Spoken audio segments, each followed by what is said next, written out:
and I'm going to walk you through this workshop today. Before we get started, let me ask you a question. Do you use social media? Are you a high school student?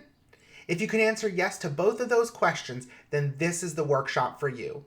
Using common sense, practicing good netiquette, and ensuring your personal safety and reputation online. So how often do you use social media? What's your daily average? 2 hours? 4? 7? Or 9? How do you compare to that? One thing that's really interesting to note is that boys actually generally spend about 56 minutes per day playing video games and 52 minutes per day on things like Instagram, Facebook, other different types of social media. Girls, on the other hand, only spend about 7 minutes per day playing video games, but more interestingly, spend about an hour and 30 minutes on Instagram, social media, Facebook, etc. Those are really interesting facts. So speaking of social media, teens on average use social media for 1 hour and 11 minutes per day. How do you compare to that? Do you use it more or do you use it less? What do you think? I know in today's society, the new iPhones actually tell you how much you use your iPhone per day and what you use it on. Check that out, see what it looks like. Also interestingly, mobile devices account for 46% of all screen time for teens. So what makes up a media diet? 39% of passive consumption? That's things like watching TV, listening to music, videos, reading, anything else. 25% is interactive consumption, so that's playing games, browsing the internet. Only 3% is creation, so that's making digital art, composing music, writing programming. What do you do? What do you spend your most time doing? Adolescence is defined as a time to take risks and seek peer validation. Teens create, explore, and experiment. How can you do this and stay safe online? Take a minute and think about that.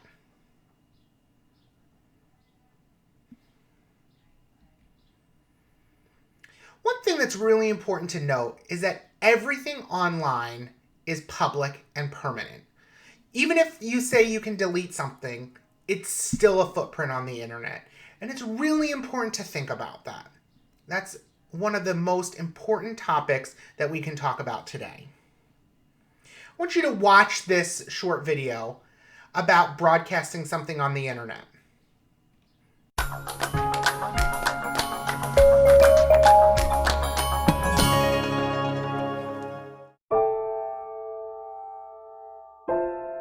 It was the last day of 7th grade, and everybody went out, and I ended up playing Truth or Dare with a lot of guys. It was kind of horrifying. Being pressured by peers is no fun. We decided that everything we did, we'd post online. So that night, I went over to a friend's house, and we posted up all the videos, and we just made it look really pretty, put different backgrounds and everything. We thought it was so cool. There was one video, actually, that my friends were like, oh, we gotta put this stuff. It was where we had taken off our shirts and we were running down the road with just our bras on. I broadcasted it on the internet. I wanted everybody to know what I had done because I thought that it was, so cool. I mean, there's people that I didn't even know who were reading about it and commenting on it. That was when my parents found out that I did that stuff. It's just that when you're online, you think more like, I wasn't going to see those people. I wasn't worried that what I had said online was going to come back and do any damage. I really regret doing it. It kind of makes you feel gross doing that stuff. People might think less of you. You might also get a reputation, so that's not something that I'd want. I've heard that if you have a Facebook, colleges will now go and look at that and will decide whether or not you're a student that they want to have in their school. But I couldn't because of stuff that I have done in the past. I've even thought of using my experiences, bad and good, to raise awareness of certain things online.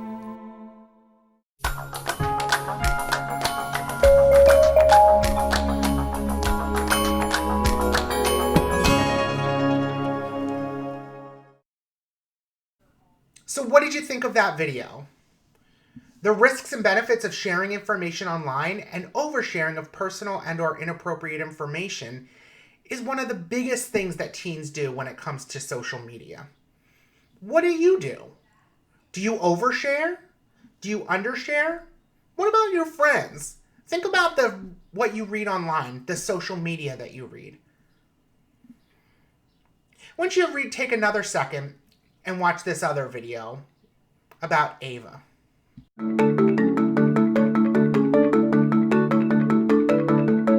Me and my friend, we were having a sleepover, and so we were chatting with our friend on the computer.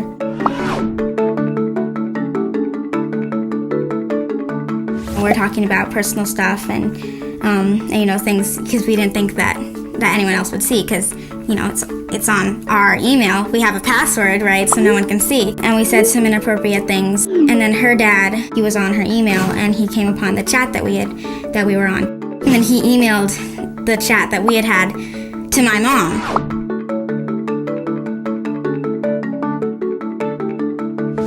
My mom was asking me why I would say that stuff, and yeah, I still don't really know why.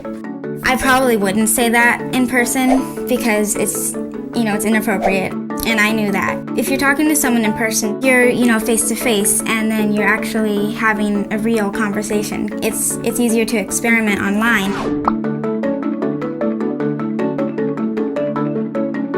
It seems like it is your diary in a way, because you think you have a password and it's secret, but it's not secret, and people can get in and look at your stuff. Maybe no one will see it publicly, but I think that people can see it.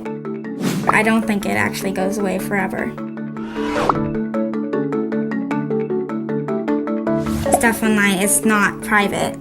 Anyone can find out, even if it was the person who I was chatting right next to, or if it was the person who I was chatting wherever they are. They can show someone else. They could print it out. You do have to be careful.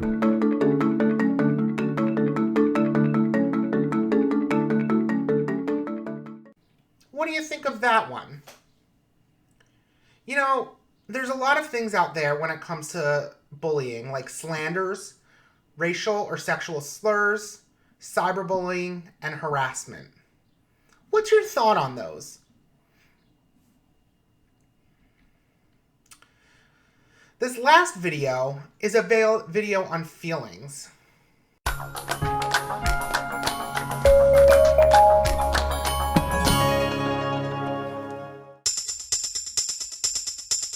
I definitely think that girls have more pressure to make themselves look better online than guys. We're worrying about our image all the time, at school too. You always want to look good. I think girls care about their image way more than guys do. Yeah. Guys are all about being cool, but being cool for girls comes from your image more than it comes for guys. Yeah. If a girl posts a sexy picture, guys are gonna look at it. Yeah, It's inevitable. I have a guy friend, and he will never post a picture of himself if he has a pimple on his face. I definitely think that they care, but they don't want to make it seem like they do, I won't put up a photo of me just being stupid or looking stupid, but I'll put up a photo if I think it's funny. And I don't know if a girl will do that. They're trying to prove something to both people, I look good in this picture, or I have a lot of friends or stuff like that. No matter if you're a girl or a guy, you're gonna get judged and you're gonna judge other people. I feel like you think that people will judge you more than they actually will. I think online is an easy way for people to judge other people because you have the safety net of being in front of a screen, you're not face to face. I would think teens could probably judge other people maybe even behind their back most of the time, I would say. But usually when you're posting something online, you'll say something probably like nice, but you might not even mean it. Also, I think judging happens more with women. Like as a guy, I can personally say I don't really like go on a woman's profile and say, oh, they're duck facing, ew. Like that's not what I personally do. I think it's like you get the shirtless guy photos where it's like the mirror pics where it's like you know, and then you have all the girls, oh my god, like whatever, and he's like in the towel with the shirt off and he's in the mirror like selfie, and it's like, then you get the comments about like what he's doing and what he looks like and why he's doing. Then you get the back and forth of like, oh my god, dear, you know, whatever it is. It's like I think those are the ones that get the most from girls. I like they're getting attention because sometimes in the description you're like, oh my god, I'm ugly. Yeah. Like I feel like you're trying to get fishing for compliments. Yeah. Here's an example. I wore this humongous afro to school and I thought I looked horrible in it. And then I took a picture and I posted it on Facebook and I got so much feedback. I was like, wow! Oh my gosh, I was like, I think I look horrible in this picture, but thank you so much. They were like, oh my gosh, you look great with that hair. I was like, really? I was like, thank you. Like, so it boosted my confidence. Like, maybe I should start rocking my afro more often. There's absolutely a double standard in every aspect of life, I think, with boys and girls, but online, absolutely. Guys wouldn't say certain things if girls didn't say them first, because like a girl saying it kind of like opens the door, like, okay, well this is out there, so now I can start talking about it.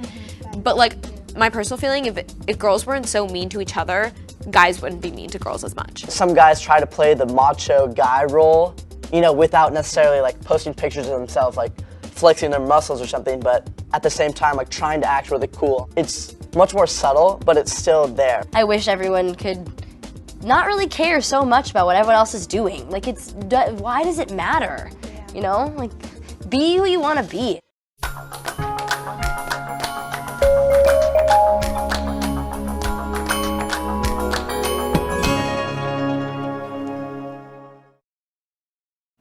What did you think of that? How do you post and present your best social media self? Do you think you do that? You know, a picture really tells a story. It's not about the intention. It's about the perception, right?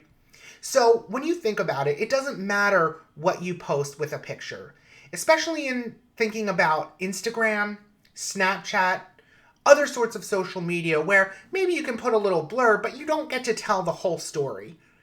Other people get to formulate that story in their mind. And think about it from a gender difference. How do males react and comment online? How do females react and comment online? What are your thoughts? How do you comment? Another video we're going to watch is about Ramon. Let's watch.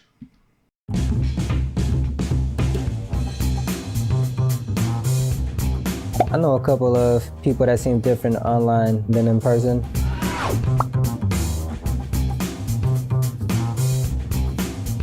One person, so what he'll do is put a lot of gang signs on his background page, pictures of him throwing up signs and, you know, gang banging music, trying to over exaggerate who he is. He's trying to be this thug that people where he lives at do that, but what are you gonna do when you go outside your community?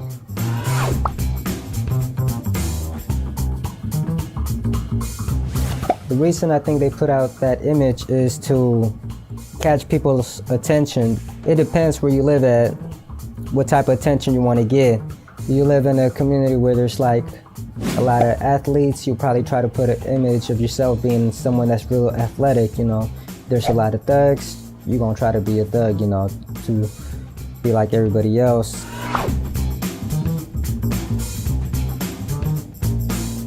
I think people putting that are fronting, you know, because I know a couple of cats that do put it up and only put it up so because they see other people putting it up. So from what I see is, you know, a little chain reaction or monkey see, monkey do. If one person does this, the other person wants to do it too.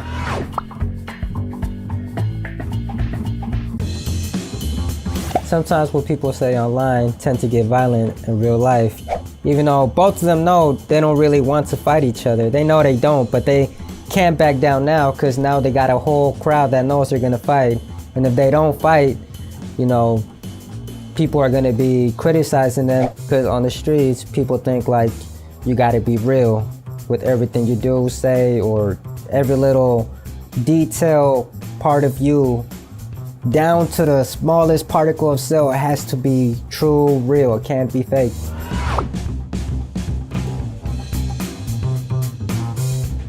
For the people I know, they tend to be more courageous and have more an open idea of how they think they could be online. They feel like they have the more power to express themselves and try to show somebody who they want to be.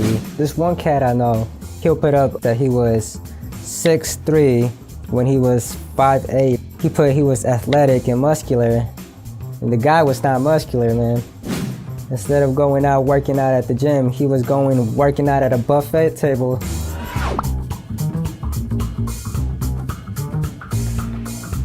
The reason I think he lied about his height and physique was so he could attract women, because I think it might be difficult for him to attract women in person, so he'll do it online. I'm guessing there's a lot of people that do it online, because what he told me, he could talk real comfortable to a woman online, but when it's in person, he gets nervous. He doesn't know how to talk to them. He feels different.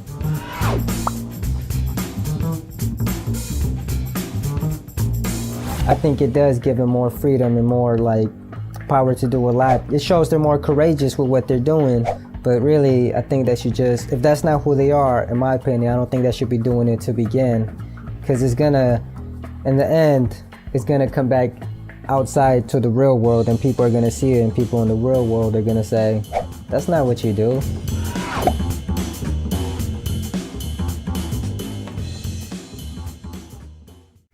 So let's talk about this video. What's your thoughts? How do you become a real person online? What's your social media story? What does your life look like to other people? Is it perfect? Is it all sunshine and rainbows? Is it negative? What do you think? How do other people perceive you? It's important to live your own life and be your true self. Always post who you really are. No, this is so fucking stupid.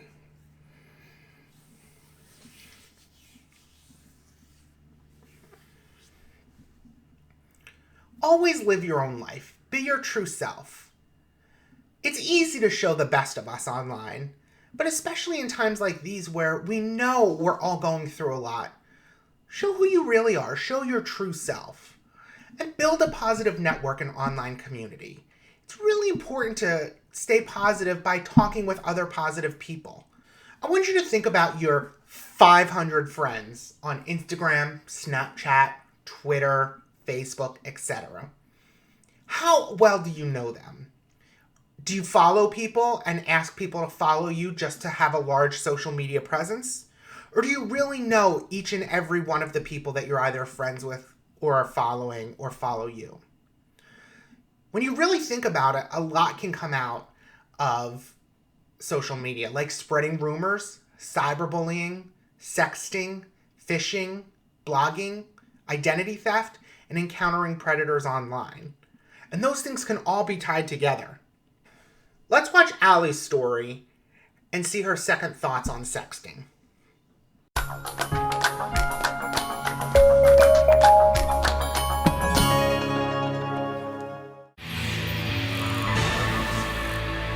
It was the biggest mistake of my life.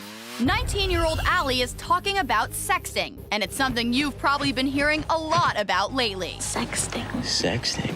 If you've ever sent or received sexually provocative pics, you should know that there's a thin line between private flirtation and public humiliation. You wouldn't think that something could spread that far that fast. This is where I went to high school. In the beginning of high school, things were good. I got good grades. I had a lot of friends. I was popular. I had a boyfriend. And I was a really good girl. My sophomore year, me and my boyfriend broke up, and I was upset about it because when you're young, you think like, oh, I'm gonna be with this person forever. 1 month after we broke up, he sent me a text message that he would get back together with me if I sent him a naked picture. Even though nearly everyone has heard of sexting, a lot of you aren't really sure what it is. Sexting isn't flirty talk or even dirty talk. Sexting is sending sexually explicit photos from your cell phone or computer. So when Allie's ex-boyfriend asked her to send him a naked photo, he was asking her to sext him.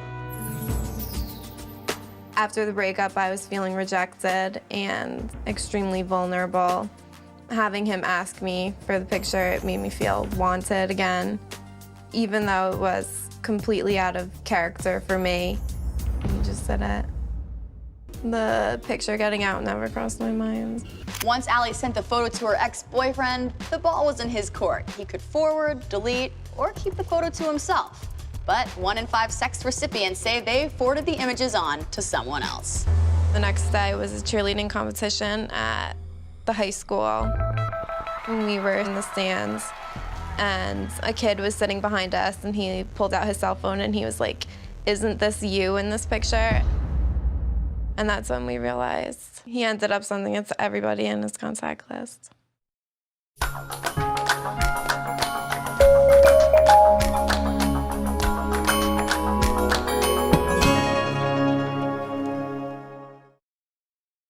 What are your thoughts on sexting, relationships, and school? And what are some of those legal consequences? Think about what we talked about earlier, how everything is permanent online. Again, we can always say that we can delete something, but there's always a digital footprint. It's really important for you to protect your online reputation, and in all reality, your personal reputation, your real life reputation. And it's important to stay safe. So think about, what steps do you need to be safe, ethical, and a responsible digital citizen? I want you to think about that for a second before we continue.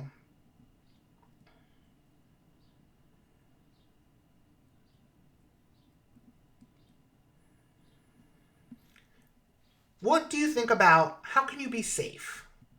Could it be by only following or having followers that know you or are friends with?